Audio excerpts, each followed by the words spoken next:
বিসমিল্লাহির রহমানির রহিম। প্রিয় দেশবাসী, আসসালামু আলাইকুম ওয়া রাহমাতুল্লাহি ওয়া বারাকাতুহু।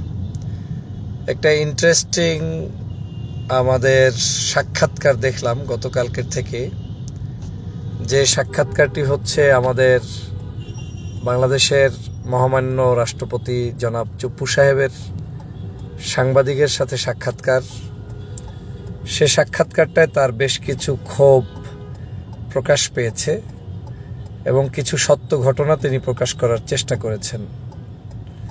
তার আক্ষেপ হচ্ছে ডক্টর মোহাম্মদ ইউনূস তিনি কেন তার সাথে বিদেশ থেকে এসে প্রচলিত ধারায় যে সাক্ষাৎ করার নিয়ম সেটা কেন দিলেন না।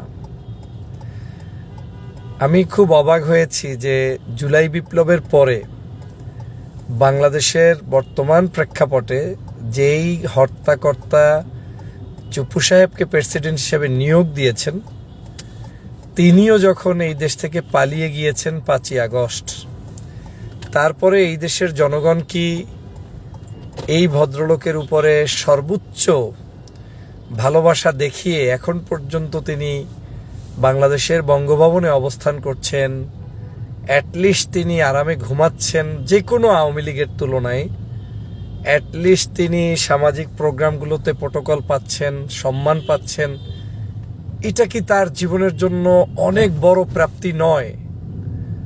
হয়তো এই মানুষটি এমনও হতে পারত, প্রেসিডেন্ট সাহেব না হলে, মহামান্য না হলে তাকে এখন জেলের ভাত খেতে হতো, মামলায় আসামি হতে হতো, কিংবা আওয়ামী লীগের অন্যান্য নেতাকর্মীদের মতো তাকে এখন পালিয়ে বেড়াতে হতো, কিংবা যে কোনো মুহূর্তে এমনও হতে পারত যে শেখ হাসিনার সাথে তাকে একই ফ্লাইটে চলে যেতে হতো, অথবা তাকে সেই একটা সাদা লুঙ্গি পরা অবস্থায় সদরঘাটের কোনো একটা আপনার কি বলে এটাকে, যে নৌকায় চড়া অবস্থায়, পলায়নরত অবস্থায় আমরা সেই দরবেশ বাবার সাথেও তাকে দেখতে পারতাম। মানুষ আসলে আমরা খুবই বেঈমান। আমরা এই বাংলাদেশের নাগরিক, আমরা সেই জুলাই বিপ্লবকে ভুলে গিয়েছি, জুলাইয়ের চেতনাকে ভুলে গিয়েছি। আমরা সংবিধানের দোহাই দিয়ে মানুষ হত্যা করছি, মানুষ মারছি। সংবিধান তো অনেক বড় বিষয়। সংবিধান তো আমাকে রাষ্ট্রের সমস্ত কিছুকে মেনে চলার জন্য হুকুম দিয়েছে। এখন এই মেনে চলার মধ্যেই তো আমার ভাইকে গুম করা হয়েছে, খুন করা হয়েছে, ফাঁসি দেওয়া হয়েছে, সব কিছুই কিন্তু সংবিধান মেনে করা হয়েছে। এই বাংলাদেশে একটা ফাঁসি দেখাতে পারবেন না যাকে সংবিধানের বাইরে ফাঁসি দিচ্ছে। সংবিধানটাকে এমনভাবে মিসইউজ করা হয়েছে যে এটাই ফাঁসি দেওয়ার একটা পদ্ধতি, এবং এভাবে করে বিনা বিচারে সব করা হয়েছে। আমার ব্যক্তিগতভাবে আমাদের মহামান্যের প্রতি কোনো ক্ষোভ নেই, এবং অনেকের মতো আমি খুব একটা তার ব্যাপারে প্রতিবাদের বিষয়গুলোতেও অ্যাক্টিভ ছিলাম না। কিন্তু তার গতকালকের স্ট্যাটাসটা পরে আমার নিজের একটু আক্ষেপ লাগলো যে মহামান্য সে যে এখন পর্যন্ত এই গত 18 মাসে যে কোনো ব্যক্তির তুলনায় বাংলাদেশের রেসপেক্টের জায়গায় আরামায়েশে দিন কাটাচ্ছে, এটার জন্য তার কোনো অনুভূতি আছে কিনা এবং সাংবাদিকদের কাছে তার কোনো বিবৃতি আছে কিনা। মানে তিনি সাংবাদিকদের প্রশ্নের উত্তরে এটা বলতে পারতেন কিনা যে 5ই আগস্ট যেই বেইমানি করে রক্তগুলোকে ঝরিয়ে ফেসিবাদের নির্মূল হয়েছে, পতন হয়েছে, এই ফেসিবাদ চলে গিয়ে আমাকে ফেলে রেখে একা একা একটা বঙ্গভবনে রেখে গিয়েছে, তারপরেও আমি যে আল্লাহর মেহেরবানিতে ভাত খাচ্ছি, আমার এখানে মানুষ আসছে, ছবি তুলছে, আমাকে অ্যাটলিস্ট কিছু না কিছু সামাজিক প্রোগ্রামে মহামান্য বলে ডাকা হচ্ছে, এখন পর্যন্ত কেউ আমাকে শেখ হাসিনার মতো 2 লাগেজ ভর্তি একটা কিছু দিয়ে হঠাৎ পালিয়ে গিয়ে মানে ওই হেলিকপ্টারে করে পালিয়ে যেতে হয়নি। এটার জন্য তো তিনি সবার আগে সাংবাদিকদের প্রতি, দেশবাসীর প্রতি, মহান আল্লাহর প্রতি শুকরিয়া আদায় করে একটা বিবৃতি দিতে পারতেন। অ্যাটলিস্ট জনগণ বুঝতো যে আমাদের প্রিয় মহামান্য তিনি এই বাংলাদেশের জুলাই বিপ্লবকে ধারণ করতে গিয়ে, জুলাই বিপ্লবের যে এত কষ্টের মধ্যেও তিনি যে সামান্য ভালো আছেন সেটা জনগণ কিন্তু একটু হলেও নিতে পারতেন। সমস্যাটা আসলে তার কাছেও না, সমস্যাটা হচ্ছে আমরাই এই পথ খুলে দিয়েছি। আমরাই আজকে দেখলাম একটু আগে আমাদের প্রিয় সংগঠন, বন্ধু সংগঠন বিএনপির 4 জন নেতা আধিপত্য বিস্তারকে কেন্দ্র করে আওয়ামী লীগের একটা গ্রুপের হাতে খুন হয়েছে। 4 জন, তারা বিএনপির ঘেষানা, বিরোধী দলের মানে এখন তো সরকারি দল আওয়ামী লীগের কাছে তারা নিহত হয়েছে। ফুল নিউজটা আপনারা হয়তো আরও পাবেন। আধিপত্য বিস্তারকে কেন্দ্র করে জুলাই বিপ্লবের পরে এই বাংলাদেশের মানুষের যে জায়গাটায় ঐক্যমত হওয়া উচিত ছিল সেটা হচ্ছে, ভাই তুমি জামাত করো আমার আপত্তি নেই, তুমি বিএনপি করো আমার আপত্তি নেই, তুমি আর একটা দল করো আমার আপত্তি নেই, কিন্তু আপত্তি একটা জায়গায়, যারা আমার জুলাইকে ঘটিয়ে সেই সময় 2000 মানুষের জীবন নিয়েছে, এই জুলাই সেটা সাধারণ মানুষের একটা দাবি এবং সাধারণ মানুষের অংশগ্রহণের একটা বিপ্লব। সেই বিপ্লবকে যারা বাধাপ্রাপ্ত করেছে, সেই বাধাপ্রাপ্ত ব্যক্তিদেরকে আমরা সবার আগে বাংলাদেশের ন্যায় বিচার প্রতিষ্ঠার স্বার্থে বিচার করব, সেই লোকটি যে হোক। আর যে লোকটি অপরাধী না, লোকটা ভিন্ন দলের, আওয়ামী লীগ করলেও অন্য দল করলেও তাকে আপনি জুলুম করবেন না, তার উপরেও ইনসাফ কায়েম করবেন, তাকে আপনি বিচার করতে গিয়ে মিথ্যা মামলায় ফাঁসাবেন না। এরকম একটি ইনসাফ রাষ্ট্র যদি আমরা দেখাতে পারতাম, তাহলে এই দেশে কখনোই কোনো অপরাধী মাথা উঁচু করে দাঁড়াইতে পারতো না, আর কোনো ভদ্রলোক দেশ থেকে পালাতে হতো না। কারণ আমাদেরকে একটা জায়গায় না একটা জায়গায় এন্ডিং করতে হবে সকল সমস্যার, কিন্তু সেটা আমরা কিন্তু ব্যর্থ হয়েছি। আমরা এখন আবার আমরা কাউকে ভালোবাসার নামে সন্ত্রাসীদেরকে প্রশ্রয় দিচ্ছি, আবার কাউকে ঘৃণার নামে অনেক ভালো মানুষদেরকে আমরা দেশ থেকে বিতাড়িত করছি। প্রিয় বন্ধুরা আমার, আমি আমাদের মহামান্যের বক্তব্যটা দেখে ডক্টর মোহাম্মদ ইউনূসের প্রতি আমরা কোনো দায়িত্ব পালন করছি না সেটা মনে হচ্ছে। ডক্টর মোহাম্মদ ইউনূস ছিল বিধায় গত 18 মাসে অন্তত পক্ষে এখন একটি সুষ্ঠু নির্বাচন দিয়ে কেউ বিরোধী দল কেউ প্রধান দল হতে পেরেছেন। ডক্টর মোহাম্মদ ইউনূসের প্রতি আমাদের উচিত ছিল তাকে অন্তত একটা লাল গালিচা সংবর্ধনা দিয়ে বিদায় দেয়া, তাকে অন্তত একটু সম্মানের আসনে দেয়া। ইউনূস সাহেব 15 বার বিদেশ থেকে এসে কেন মহামান্যের সাক্ষাৎ করলেন না সেটা এখন হাইলাইটস হয়, অথচ ইউনূস সাহেব যে সকল ষড়যন্ত্রের মধ্যে থেকে বাংলাদেশের মানুষের জন্য তিনি কিছু করার চেষ্টা করেছেন সেটা বাংলাদেশে এখন পর্যন্ত পত্রপত্রিকা থেকে শুরু করে কেউ তাকে নিয়ে ব্যস্ত নাই। কি নেমোখারাম আমরা! গত 16 বছরের সকল জুলুম, অত্যাচার, নির্যাতন সেইগুলো আপনি সহ্য করে রাজনীতি করেছেন, আর ডক্টর মোহাম্মদ ইউনূসের 18 মাসে আমরা যা পেয়েছি, যতটুকু পেয়েছি, অনেক সমালোচনা করা যাবে, কিন্তু মন্দের ভালো যতটুকু পেয়েছি ততটুকুর প্রতি আমাদের আমরা তাকে ততটুকু সম্মান দিতে পারিনি। 18 মাস যে ডক্টর মোহাম্মদ ইউনূস মহামান্যকে পেলে পুষে রাখতে পেরেছে, তার দেয়ালে যে কেউ টোক্কা মেরে ওই জায়গায় ভাঙচুর করে অন্যায় কাজটি কেউ করতে যায়নি, সেটা না দেখে ডক্টর মোহাম্মদ ইউনূস কতবার সাক্ষাৎ করলেন না সেটা আপনি বললেন। কি কারণে বলতে যান? বিবেক কি? সুস্থ যে আছেন, এটা কি আপনার আমাদের মানে জুলাই বিপ্লবের যারা বিরুদ্ধাচরণ করেছে তাদের জন্য কি এটা কি স্বস্তির কোনো কারণ নয়? এটাই আজকের আমার প্রশ্ন। প্রিয় বন্ধুরা আমার, অতএব আজকের এই বাংলাদেশের বিপ্লবকে সত্যিকার অর্থে যদি ধারণ করতে হয় তাহলে সবার আগে নিজের ভিতরে ইনসাফ, এই মেথডটা ঢুকাতে হবে। যে ইনসাফটা কি? আমি তো নির্বাচনের সময় আমার এলাকায় প্রায়ই বলেছি বক্তব্যগুলোতে যে ইনসাফ এমন যে আমার চরম শত্রু ব্যক্তির উপরেও জুলুম হবে না। তার মানে কি?